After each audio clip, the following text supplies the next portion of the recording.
Okay, we're on take 4. Gosh, this is so much fun, I'm telling you. Hey, it's been 7 months when we put out a video. Oh my God, why am I doing this? Me and Teresa are having a conversation today at lunch, and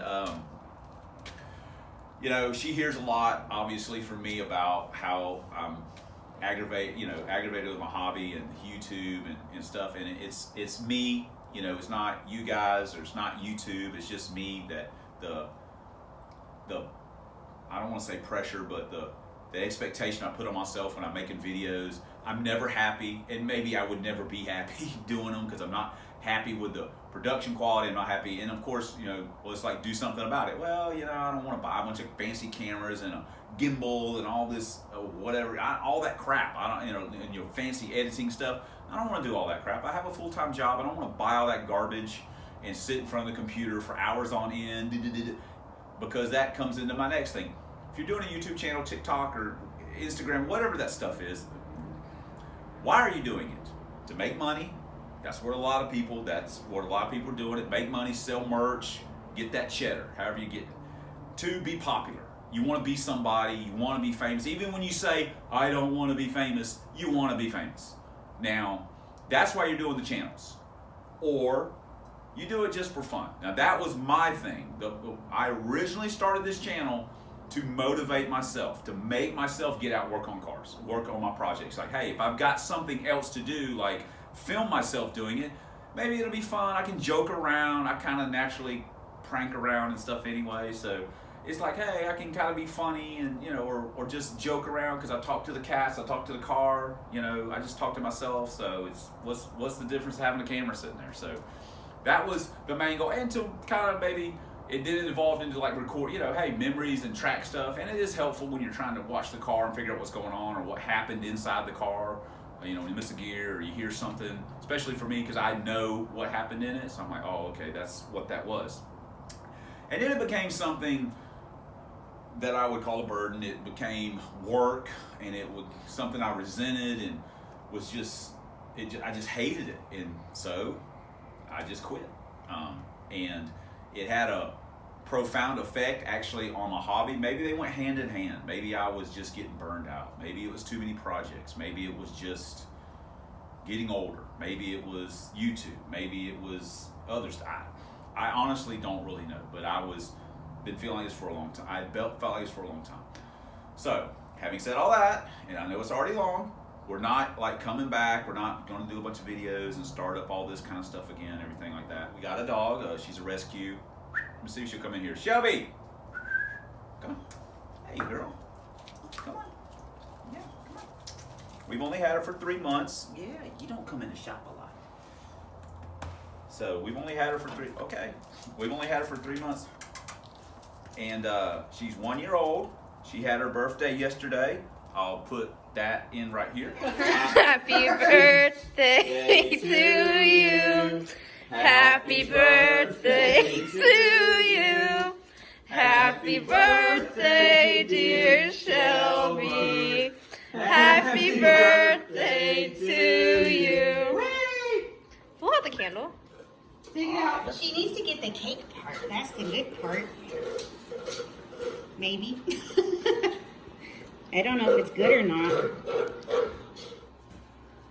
Okay, Teresa made her a cake. You saw her. She thoroughly enjoyed it. It was a dog cake made out of peanut butter and all this kind of stuff. She's a great dog. She's, like I say, she's part Catalahua mix, and she's a joy. She's a rescue. And if you don't have a dog and looking to get a dog, rescue dog, you know, you won't have a bad day with a dog, so to speak. But yes, we still have cats. You know, Callie's still here and Jack's still down the road. So anyway, that's enough of that personal stuff and everything. People are want an update on the LTD, and that's what this is really about. So let's get into that, and I'm just going to show you some time slips. I may slip in some video because the car's not here. It's at the facility. I may slip in some video kind of showing some stuff here. Notice this video may be a little weird as far as how it's broken up and segmented together, or I may not. It just depends on what I feel like doing. As you can see, the heads, today is April the 9th or 10th or something like that. The heads are still sitting here on the bench. I do have everything to assemble them. finally, and I've just been doing some other stuff to the car, as I'll talk about when I'm doing the time slips, and I'll try and run through them real quick. I know this gets long and boring, so anyway, let's get to the time slips real quick. I'm going to take you guys off your stand, or off your body. We're going to come over here, and we're going to look at our first set of time slips. Let's do it.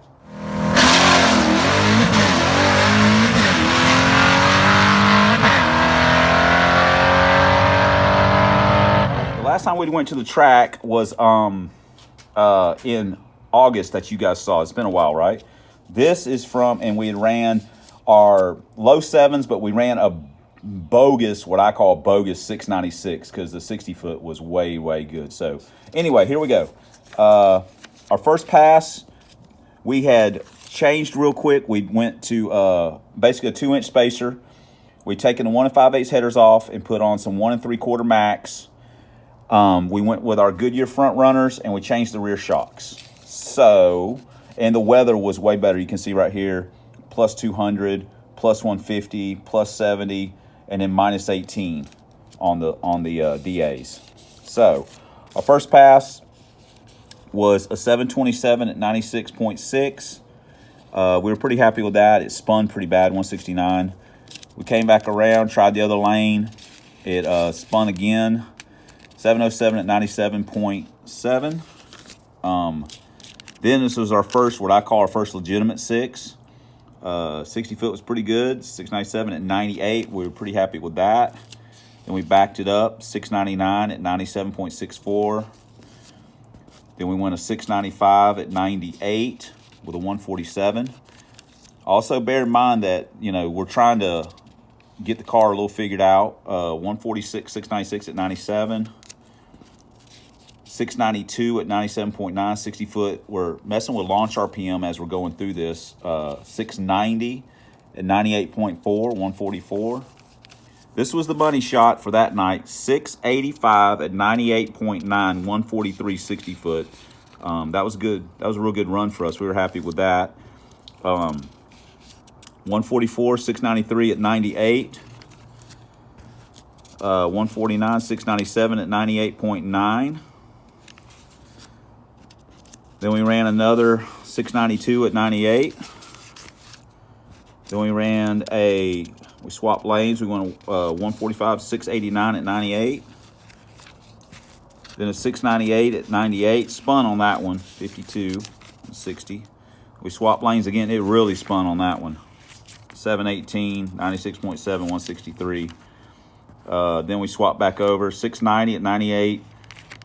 And that was our last pass of the night. Also, during this, if you go back through these time slips, we were racing Brad pretty much a bunch that night.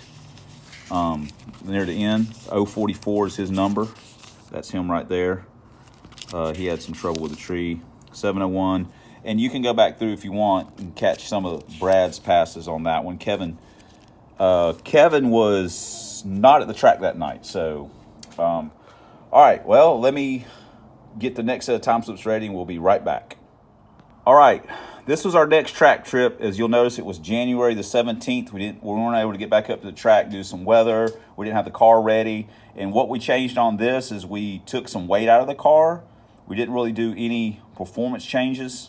We took some weight out of the car and put some different bullets on it. In the very first pass, it basically tied the career best for the Blue Dragon. Then on the next pass, it ran its fastest that I had run, or fastest I've ever actually went, honestly. Then we went a 77. Then we went a 76. Then we went an 84. Then we went an 84. Then we went another 77 to back up the night. And that was it. We made, what was that? I think 7 passes. And going back to the other time slips, we made like 141 total passes in 2020. We've put 130 total passes now on the LTD. So, and all those RPMs that we are turning, that little short block is getting killed. All right, the next time that we went was March. Okay, we didn't get back up to the track till March. They had some stuff going on.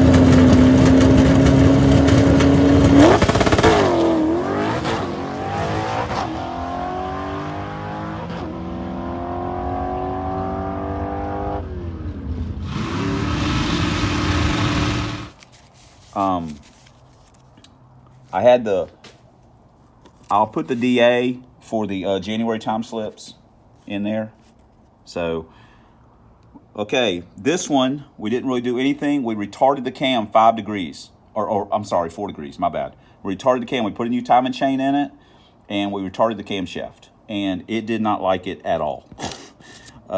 It just killed all the top end, as you can tell. 685, that was actually a pretty good run considering. 682, 691, but the mile an hours are all toast. 695. We also had a little issue on our first pass. It kind of popped, and felt a little weird at the top of third and fourth sometimes. So 687, but you can see the mile an hours all are terrible. 686. I'll put the DA up. You can see the DA right there, plus 325. 697, that's terrible. 689, that's not great either. 683, that was in 99 miles an hour. We were happy it ran that. But again, you can see that here's the DA here also for this. So the DA wasn't terrible. It was warm, but the air was pretty good. So, all right, man, I know this is taking a while. Dang it.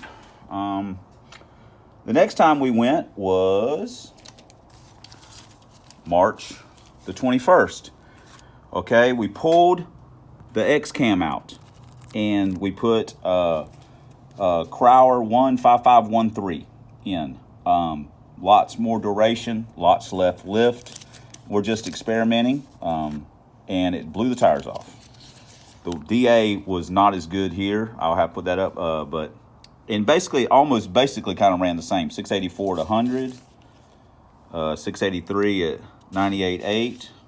You can see the DA is plus 700, so the air wasn't fantastic. Plus 872, 683 at 98.6, 684 at 98.7. 685 at 98.5, 682 at 99, 682 at 98.6, 681 at 98.8, 680 at 98.9, 688 at 98.5, 676 at 99.6, and 679 at 99.3 on our last two. So, I mean, we made a bunch of passes. We didn't miss any gears. I mean, that was a good day. And then this is our last day. And after I show you these, I'll put up some video from it just so everyone can see how mad I was. Hold on, I got them mixed up. Sorry. Okay. This one we put some 1.7s on. 143, 681 at 99, and it spun. The track was garbage. Then it really spun. I had to pedal it.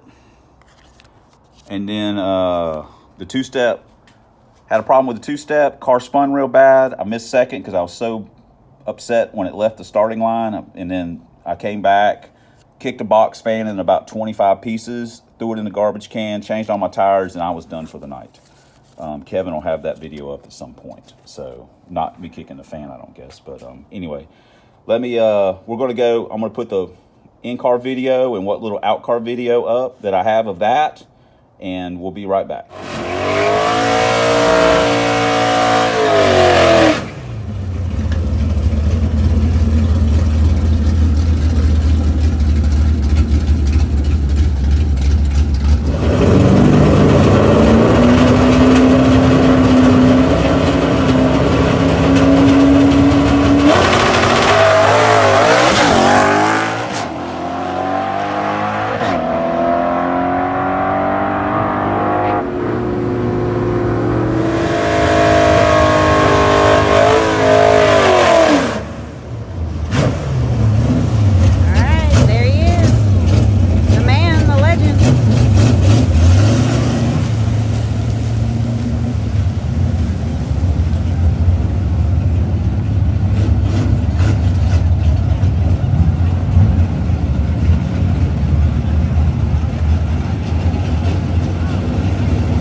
In the car. I mean, what little bit you see, I know it's dark and those videos always kind of suck, but maybe you caught me, you know, banging the helmet.